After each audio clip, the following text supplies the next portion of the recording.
Ahead. Well, the top story next week very likely to be USDA's October 12th crop report. I'm looking for USDA to lower its estimate of corn production, maybe 100 million bushels or so. That's generally speaking a little less than the trade, but not too far off. Cutting yields about a bushel and a quarter per acre. Again, that's a little on the low side of trade yields, but not much. For soybeans, I'm quite below where the trade is at in terms of the overall size of the crop, down around 30 million bushels. Yields up from USDA's August or September estimate by about 500,000 bushels, 51.1 million bushels. Overall, looking for a crop that's bigger. And the question is, what is that going to do with ending stocks for corn? I think it'll be about 2.2 billion bushels.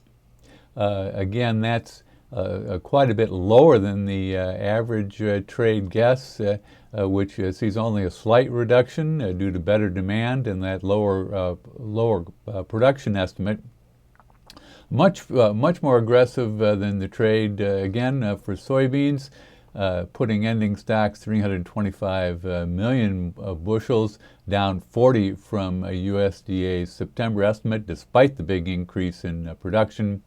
For wheat, looking for ending stocks to go up around 50 million bushels, nothing positive in the wheat market to speak of.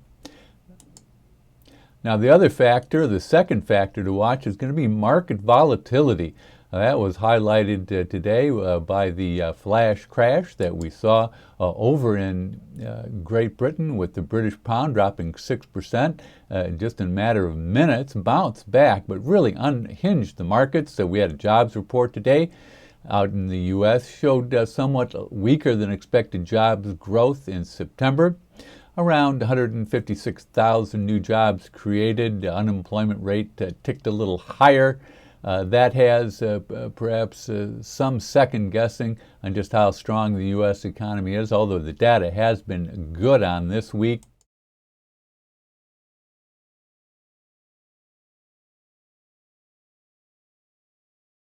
And crude oil prices continue on a roll, trading above $50 a barrel on that OPEC production cut that may come into play, also lower U.S. supplies. The third factor to follow is going to be harvest hedging and just the overall pace of harvest. We could see that start to pick up. The rain focused mostly in the western Corn Belt last week. Those fields will start drying out, and it looks like a fairly dry weather in the week ahead. And when we take a look at the 6 to 10, 8 to 14 day forecast, they really show fairly dry weather, except in the northern tier of states. Now, the latest updates out this morning did push that rain further south, which could cause some delays in the western Corn Belt, which is already seeing some slow harvest results so far. So that will definitely be something to watch. If that hedge pressure shows up, could pressure prices in tandem with the USDA report and outside markets. We'll also be starting to watch South America more closely this time of year. We saw good rains over most of Brazil and Argentina. Now, they aren't planting yet in Argentina, but for the soybeans, definitely getting going in Brazil, in that key center-west area, picking up some much-needed rain last week. Now, the forecast for the next 2 weeks shifts those rains to the southern part of the growing region, more in the Paraná, Rio Grande do Sul part of Brazil, not the center-west. That same pattern also looks like it's going to hold in the second week of the outlook. So we may start talking about drier weather in South America, although that will also perhaps allow for farmers to plant pretty quickly. The fifth and final factor to watch in the week ahead will be China. Chinese markets have been closed for a holiday. They're going to be reopening on Sunday night. Now, it's Monday is a federal government and bank holiday here in the U.S. for Columbus Day. Some traders will be taking off, particularly on the East Coast. Also have the remnants of Hurricane Matthew to deal with, clean up with, which could limit volume in the U.S. just as China comes back online.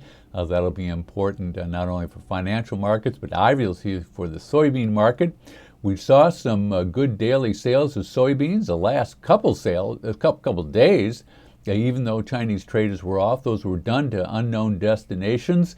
Could be Japan or perhaps Europe or perhaps even China if some of those end users want to come and step in and buy. So we'll see what happens there. Well, that's the factors I'll be following in the week ahead. For Farm Futures, this is Bryce Knorr reporting.